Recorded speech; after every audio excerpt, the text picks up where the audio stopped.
The Telltale Heart is a short story by Edgar Allan Poe, first published in 1843. The story was first published in James Russell Lowell's The Pioneer in January 1843. The Telltale Heart is widely considered a classic of the Gothic fiction genre and is one of Poe's most famous short stories. It is told by an unnamed narrator who endeavors to convince the reader of his sanity while describing the murder he committed. The victim was an old man with a filmy, vulture eye, as the narrator calls it.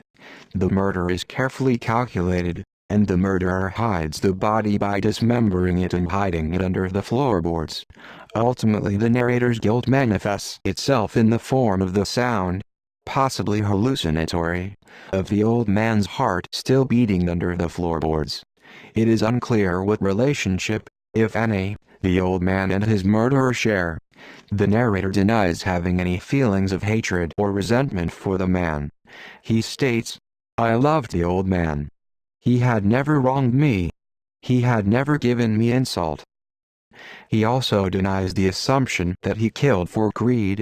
Object there was none. For his gold I had no desire. It has been suggested that the old man is a father figure, the narrator's landlord, or that the narrator works for the old man as a servant, and that perhaps his vulture eye represents some sort of veiled secret or power.